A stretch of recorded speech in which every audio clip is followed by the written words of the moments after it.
This week on Tomboy T-Rod, Asia's biggest and only all-female comedy chat podcast. What are you doing? Just sending them on one by one. I mean, I can't help it. And my fingers, they're just, compelled to touch them. What do you mean you can't help it? Just stop setting off all these vibrators. I know, but they're calling out to me, Oh my goodness, like where's Persis? Hey, what's up guys? Guess what I found? Used panties from that infamous used panty vending machine? Nope. Your crystal wig from Asia Provocator? Even better, check this gigantic fake vagina. How do you think it looks on me? Are you sure you won't topple backwards once you put it on? I mean, Kim Kardashian's butt is big enough to hold a champagne bottle, but isn't it a bit heavy for you? I got something that is even better than yours. Okay, look at this. This like Robotech Reviver. This weird amalgam of dildo, catapult, and throttle from the cockpit of Boeing 747. How cool is this? Oh my god, I shouldn't have brought you both to O's. It's like taking care of two kids and I already have 2 plus a 1 baby at home. Oh, come on. We are at the biggest sex store in Tokyo, right? And there's a reason why they call it O's. It's like Cheerios. Well, you feel like at the supermarket. Well, not quite Cheerio supermarket, but you know what I mean. Except that you're shopping for sex toys. Ooh la la. It's so typical of the Japanese to build a 7-story orgy store in the middle of the geek capital of Japan. Really? Well, I think it's so much easier to order online. Everything here is in Japanese. Like, how do you even figure out the instructions? Well, yeah, but the packaging is so cute. They have like sexy characters and you can't find it anywhere else. Plus, there's always Google Translate. Yeah, I give up. If only City is here. Yeah, talking about City. Where is City? Is she attending some stupid dragon cosplay event? Yeah, I can't believe she chose to hang out with those fanboys and fangirls instead of us in this shop. I mean, after all, we are sexy and we are the funny woman of Tomboy T-Rod. Yes, not tirade or T-raid, but T-rod, the way we like to say it. Yeah, more like the horny women of T-Rod. Hey, what's going on? Persis! Don't tell me you took a picture of this place when you know you're not supposed to. Sorry guys, got to share a selfie with my 5 million followers that I just bought on Instagram. Woohoo! You just have to get us into trouble. Look, we need to get out of here before they find us. I don't want to be whipped. I don't mind being whipped. But where do we go? I mean, it looks like all blocked by security. Up the stairs! Quick! Cosplay section, 4th floor. Huh? What? Who's that? Shut up and get your ass in here! Coming, we're coming! Yeah, we're coming! Wait for me! Wait for me!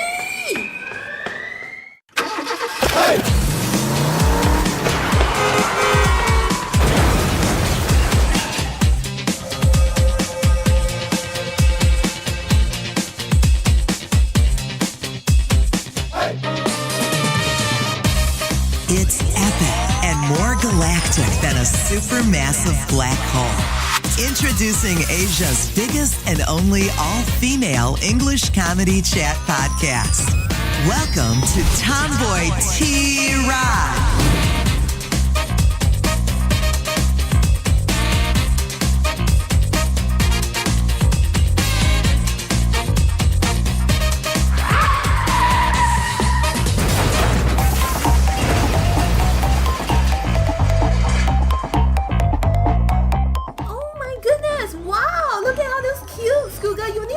We can host a cosplay party in here. Are you here to hide or admire these costumes? Quick, move faster. Get behind these mannequins before it's too late.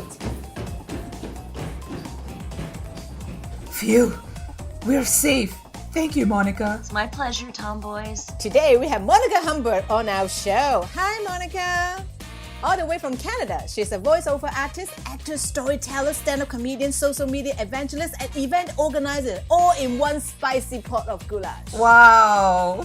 Okay, so our friend Monica runs a wildly successful podcast, Dazed and Convicted. In its previous incarnations, he has been chosen for Split-Siders This Week in Comedy podcast, appeared on iTunes, New and Noteworthy for a few times, and my personal favorite, winner of the most vulgar Canadian podcast. Whoa! Yes. Yeah! Wow! Yes, we love vulgar. So you can follow Monica and her podcast on her Twitter at Monica Hamburg and at Dazed Convicted respectively, or listen to her at dazedandconvicted.com. I like that even though we're in danger, I'm still promoting myself. That's great. Yeah! Because you can't stop doing it. No. It comes with the territory. So what have you been up to, Monica? Because you've been really busy. We can't keep track of you anymore. I've become a traveler. No, I moved from Vancouver and I stayed in New York for a few months, and then I moved to Toronto. So I have been living out of luggage, which is what everybody wants to do in their 40s. It's the life that everyone dreams of. Yes, like life goals, man. Yeah, this is it. This is what you think about when you're a kid. You're like, what can I do with my life that would make me feel real good? Oh yes, being a vagabond in my 40s. Good. That's right. Living the gypsy life. So any upcoming plans? Well, I do shows here now in Toronto, and eventually I want to do shows elsewhere as well. But yeah, I do a bunch of shows here. I want to produce my own show. I sometimes work on my podcast, and yeah. Oh, the iTunes people will be so disappointed. If you come over to Singapore, you'll make the place fun. Yeah, I've always dreamt of going to Singapore. It sounds amazing. Plus, I love Singapore noodles. So, you know, I'm sure that's... Which I don't think you guys actually really make. Like, I think that's just... Yeah, you might be a bit disappointed, Do you Monica. really? I don't think you can really find Singapore noodles in Singapore. I don't know why it's Singapore noodles. Like, are they No? are they the yellow curry thing? Yeah, it's that one, which I don't... Oh, yeah. okay, we have that in Hong Kong, but you can't find it in Singapore. Yeah, right? I read that one time, and I was like, oh no! So I'll be only disappointed about that, but I'm sure the food and the people will greatly make up for the lack of Singapore curry noodles. Yeah. And the heat, yeah. And the heat, when I was in Bali, it was when I was in Bali, I'm the whitest person in the world, and I cannot handle heat at all. And all the women were so beautiful, and they would gently fan themselves, and I constantly looked like I was underwater, like I was just dripping. I looked so unappealing, and there are the delicate, beautiful women there with their fans, so like, you know, just casually fanning themselves, like, Well, you can always just tell them that you're just diving, except not underwater, you know.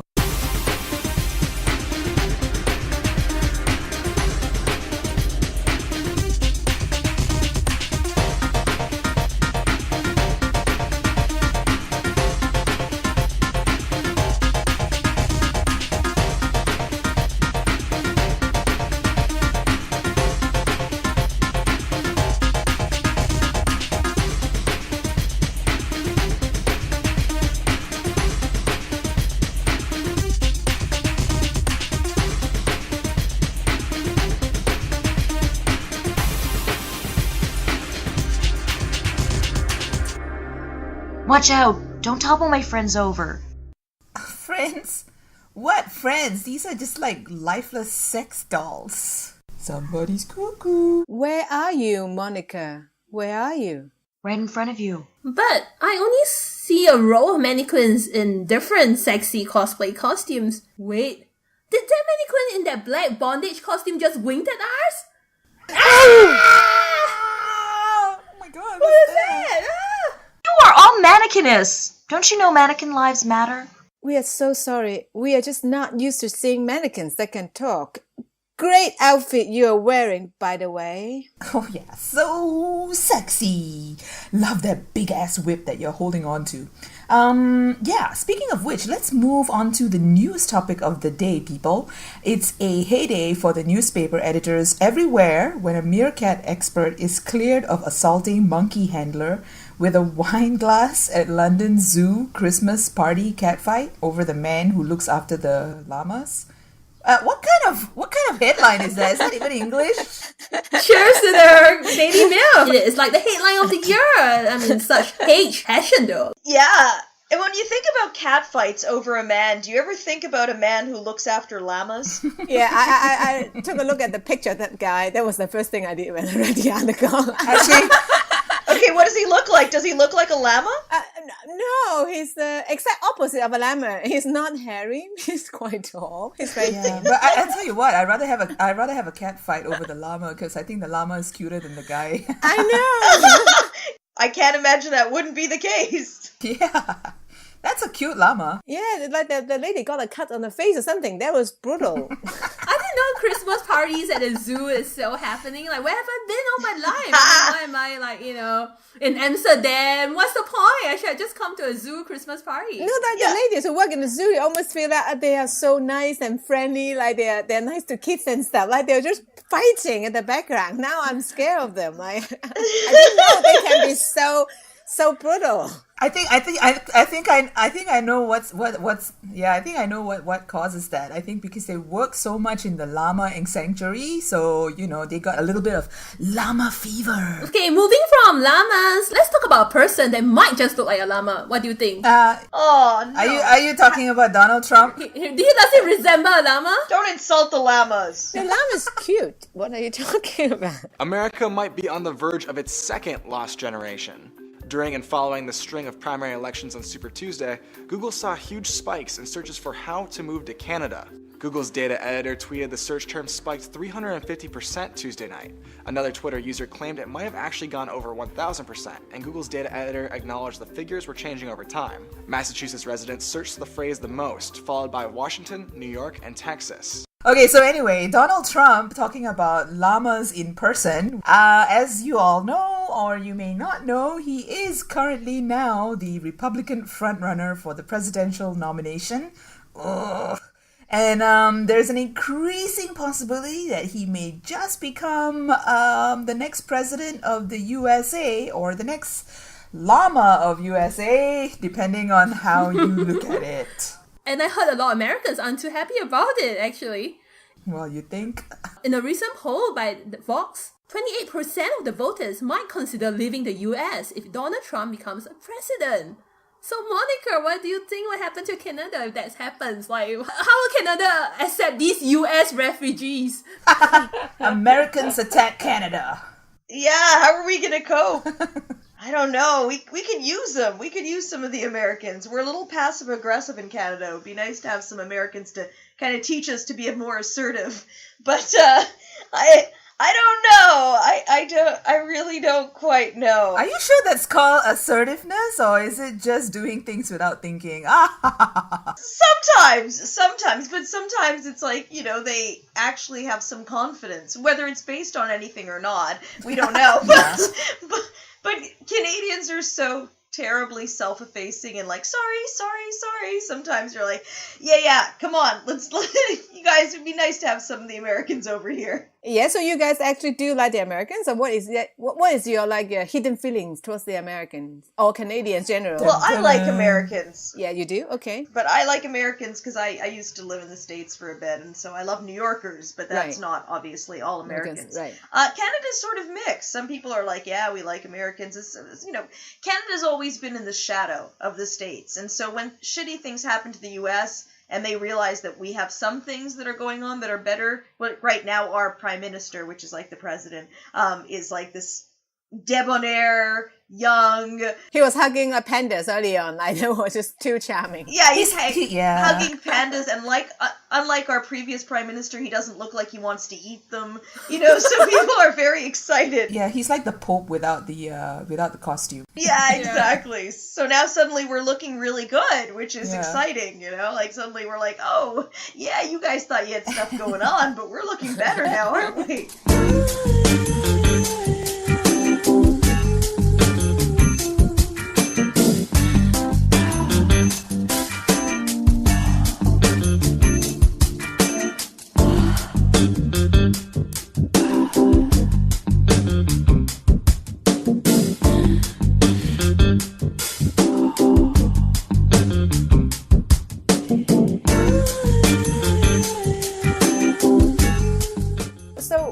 Catherine, Well- how do you become a mannequin? I tried to take a photo of the fake vaginas, and that apparently triggered off an alarm. The security transfer turned me into a mannequin after they caught me. They transferred my soul into a voodoo sex doll, which is kept in the basement. That really sucks. See, Persis? That's what happens when you don't obey rules. Huh? Ha! Hey, yeah, whatever. I heard you for the 1,000th time, but I would rather talk to Monica right now, our guest for this episode of Tomboy T-Rod. Hi, and welcome to Dazed and Convicted Craig's Lost. I'm Monica Homburg.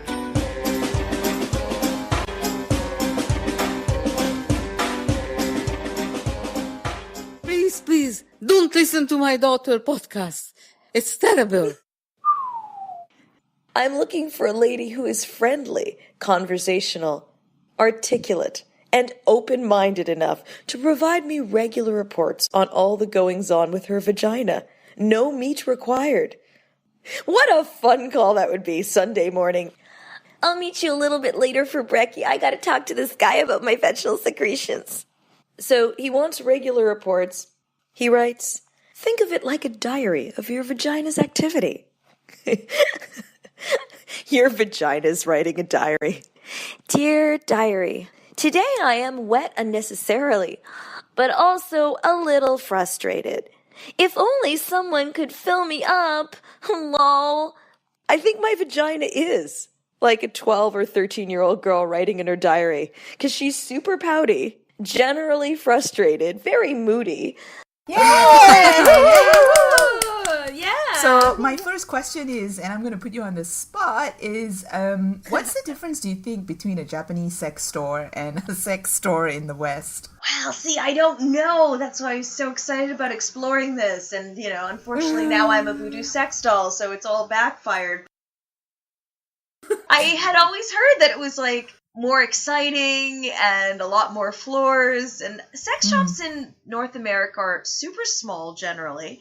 And they're, really sketchy. And there's always someone at the counter drooling at you. And I wondered what it'd be like somewhere else. So it just goes to the next question, which is talking about Japanese attitude towards sex versus other Asians and the West attitude towards sex, because I don't know if you guys watch Vice, but the Vice channel is really cool when, they've got some interesting documentaries recently about Japanese porn, the Japanese porn industry. From way back, from the geisha days, you always notice that Japanese people are very reserved. They're extremely conservative, but then you have this really, vibrant sex culture that kind of leverages off that conservative attitude. Geishas were very conservative, but the moment you go to a back room, things can just go wild, you know what I mean? And whereas the West is they're more liberal, except for the conservative Bible thumpers of the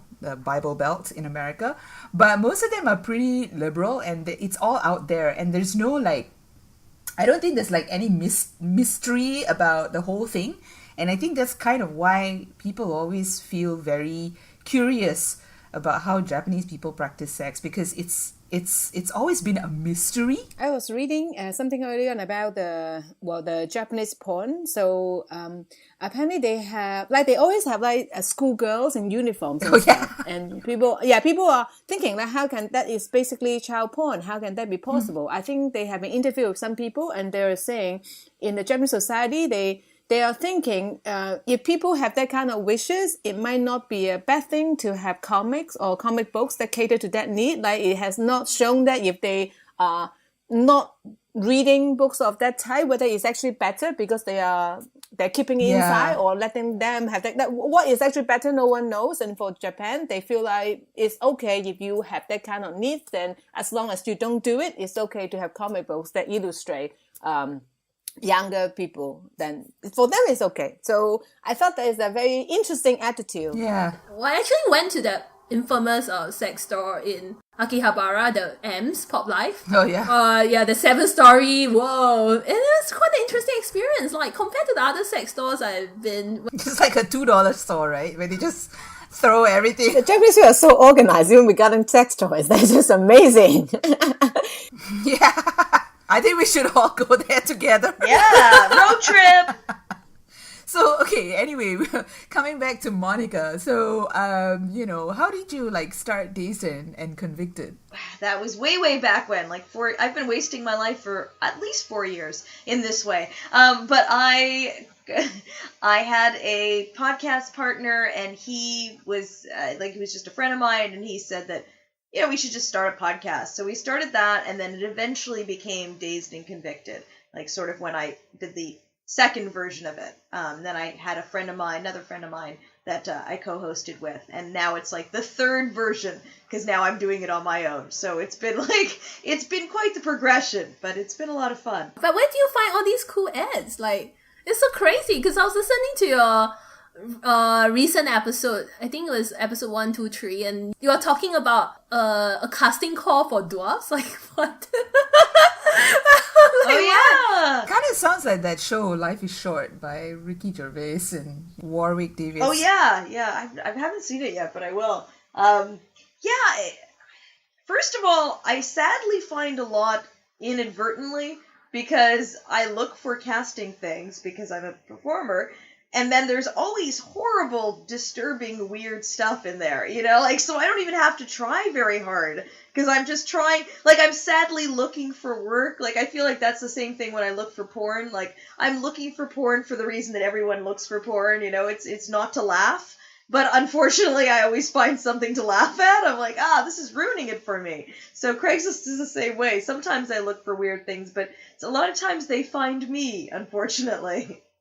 So besides running a cool podcast, you're also an actor, a stand-up comic, and a storyteller. So what do you like about performing? I don't know. I question myself. You like the attention? You like the struggle? Well, I do. Sure, I like, yeah. Okay, I do like the attention because I'm pathetic. I somehow, I like the challenge of it, which is weird. I don't know why I need to do something where it's that challenging, why I couldn't just be content with it, my life not being impossible.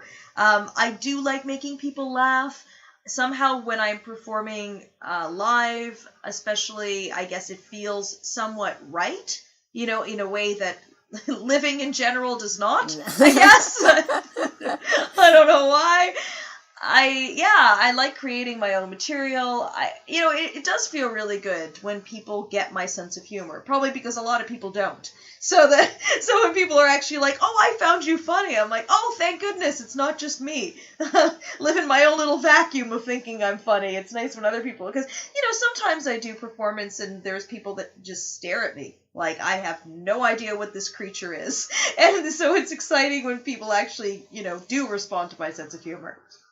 I don't know, why do you like performing?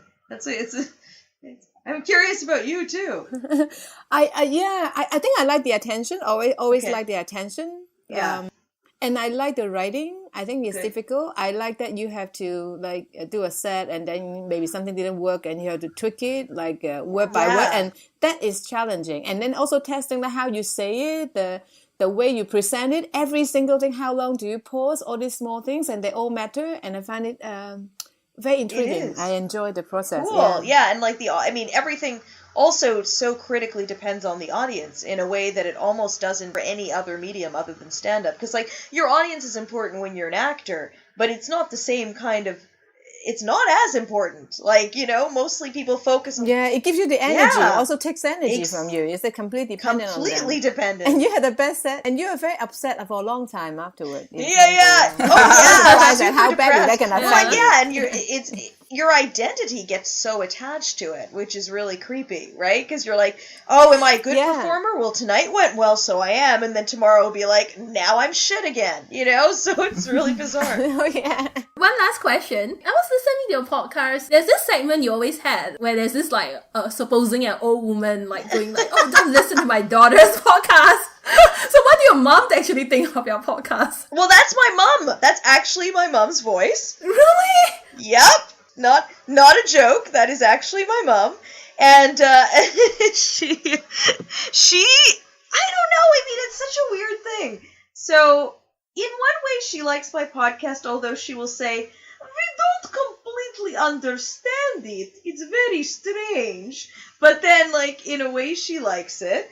because she does think I'm funny, which is sweet. But that was actually a warning. The warning that she has at the beginning of the podcast, I recorded because I was with my boyfriend at the time, and we were hanging out, my parents and his parents, and my mom actually said that to his parents. She was like, please don't listen to my daughter's podcast. It's terrible. And I was like, what a great endorsement, Mom. Thank you. You are such a good advertisement for what I do. So then my co-host at the time, Bill, said, you have to get her to say that and use it on the podcast. I was like, that is brilliant. That's a great idea. Can I ask, is your mom like also from Canada originally? Because you're doing an accent when you do this voice. My parents are from Eastern Europe. They're from Hungary. So they're very distinct. Oh, I see. That's where the goulash. Oh, okay. Yeah. You got it exactly right. Yeah, they're I was very. about to say Russian. Yeah, because you have a very interesting accent when you do your mom's accent. I know. It sounds like almost like it's Russian. And what's really funny is that my mom, after we recorded it, she listened to the podcast and she said, you make such exaggeration about my accent in the beginning of the show. And I'm like, Mom, that's a recording of you. She's like, oh my God! And I was like, wow, that's...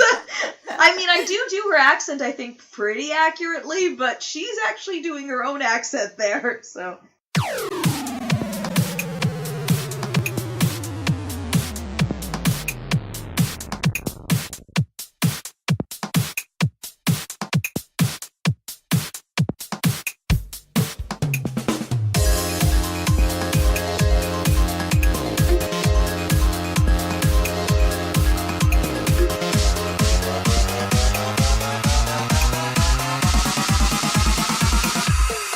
For this episode, Persis, Raven, and I are going to take turns to read out Craigslist ad shortlisted by Monica, and she's going to judge our attempts and tell us who is the winner. Of course, I'm so going to win. Oh yeah, Miss Squeaky, hear my deep bassy voice. I'm born to do this. Stop fighting, kids. I will start first, then Raven, and we'll end with Persis.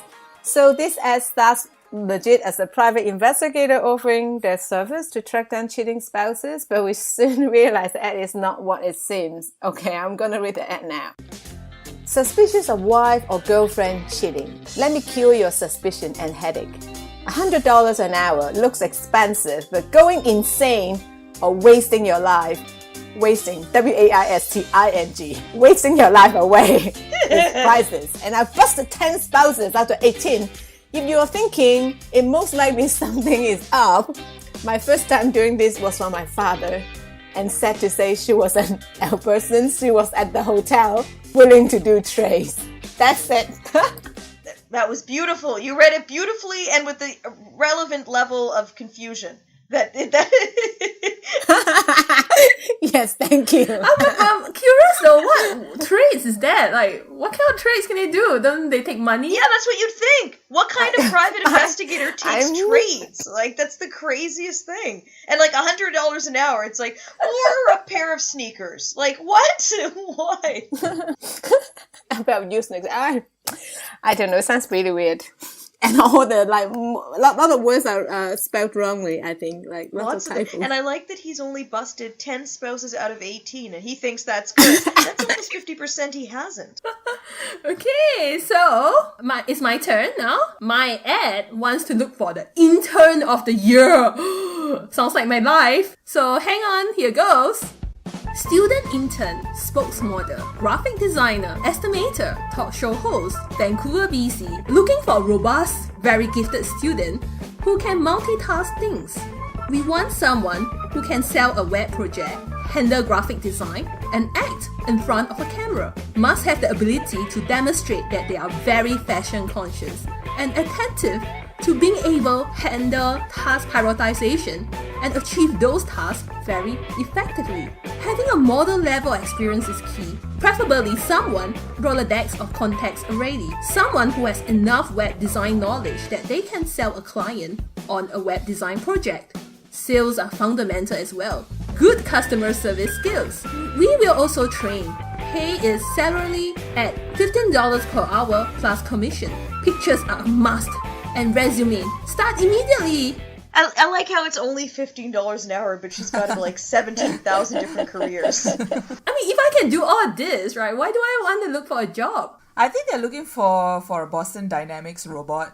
Yeah, they don't need an intern. They don't need a human being. They need a machine. Okay, so last but not least, I'm going to read an ad about looking for a nude French tutor. You heard that right. Yes, you heard that right. So they gave me the best ad. As you can tell, I'm very sarcastic and sardonic about it.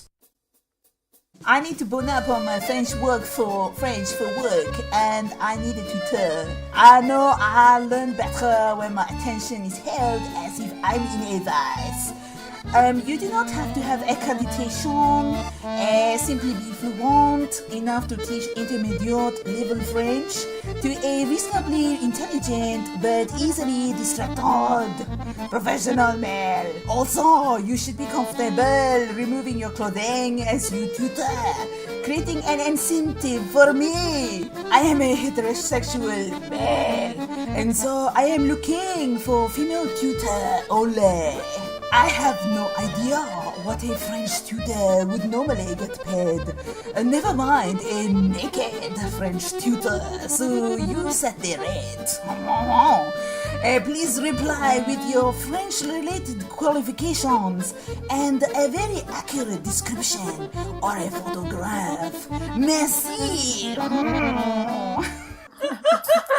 That was genius. That was the worst French accent ever. I think No, but that's what made me happy, especially growing up in Quebec. I'm like, please do, go on. This sounds great. That was amazing. That was absolutely amazing. I especially like how you pronounced intermediate as intermediate, like he's like an idiot, you know, which is really appropriate. So, Monica, you're the judge. So who do you think read the best? Oh, I have to say, I like the nude French tutor best. That was too brilliant. Yeah! Oh, the accent one. That's not fair. She got the accent. Damn it. All right, thanks, Monica. But we gotta leave now to kind of meet up with our friend City at the Maids Cafe. No, you guys can't leave. You have to help me change back into a human being. But we are running late. We have sex toys to buy and new prints to take. Oh no, Raven, you have turned into a blown-up sex doll. What crap? No wonder I'm feeling so bubbly inside. And oh no, Joanna, you have turned into a cosplay robot. Oh. How did that happen? Oh. What sorcery is this? I have turned into an Indian life model of Kim Kardashian, and she's not even Indian. And yes, if you guys don't help me, you will stay like this forever. Oh, no! Oh, no way!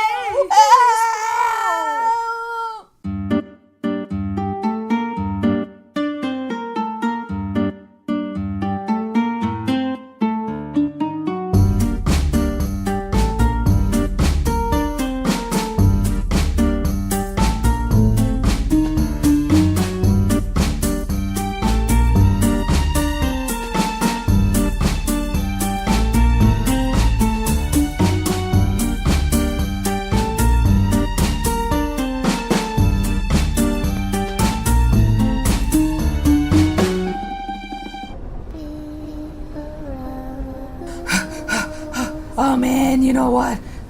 Carrying this mannequin is heavy. Hey, watch your words. Why are there so many glowing lights in the basement?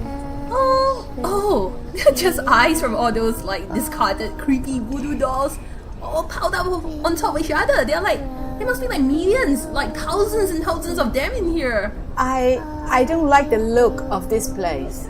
How are we going to find Monica out of the thousands and thousands of dolls in this room? Just keep looking. You'll find it eventually. Easy for you to say because I am the one carrying you. Hey!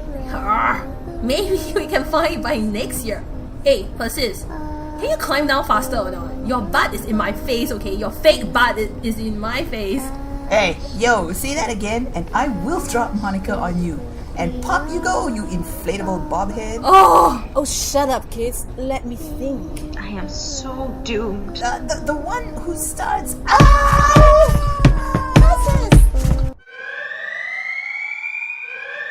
Great, now we are in trouble. Over there! I just saw my voodoo doll, half buried by the other dolls. Okay, what are we waiting for? Let's just pull it out and get out of here. Wait, no! Too risky. What if the dolls topple over? Oops, too late. Oh no! Screaming, this stupid bobhead!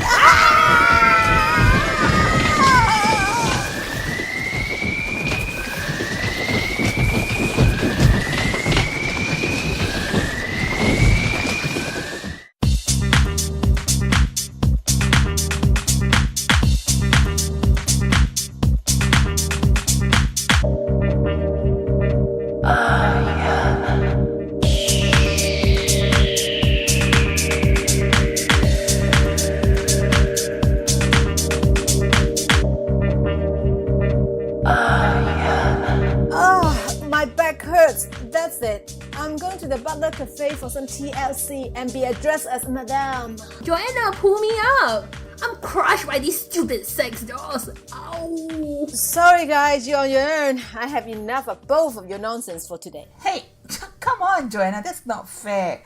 Oi! Well, looks like Joanna has just completely decided to just ditch us.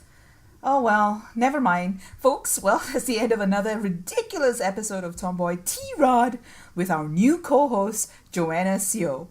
Don't worry, City will be back on the next episode. Well, I think. If she isn't too distracted at the Maid's Cafe. But thanks for listening, folks. If you enjoyed this episode of Tomboy T-Rod, don't forget to subscribe to us on iTunes and Stitcher. The show is also available for free streaming on our website, where you'll find absolutely the most brilliant stuff on being a funny geek tomboy in space-time today. Check it out at www.tomboy-tarts.com. That's right. And if you just want to connect with us outside of the show, we are also on Twitter, Facebook, Instagram, YouTube, and Tumblr. Just like Tomboy Tarts. Yes, and if you have any inquiries about advertising, collaborating, or appearing on this podcast or blog, drop us an email at hello@tomboy-tarts.com. That's hello@tomboy-tarts.com. And look who's back! Yeah, Joanna, I've got something to say. I forgot. So you guys, the Singapore Comedy Fringe this year is going to be from 26th of April to the 30th of April at the Sota Theatre. 10 live shows and over 25 comedians in 5 nights. Check the ticket sale info at www.sgcomedyfringe.com. That is www.sgcomedyfringe.com. Yes, and Joanna is going to be there too. Woohoo! Yeah! So don't forget to watch her perform, because we'll be there. Yeah, we're there because we are everywhere. Yes, we're everywhere. All right, so listeners, join us again in another 2 weeks for a brand new episode here with Joanna, Raven, myself, and City if she comes back. Until then, ciao! And adios, amigos!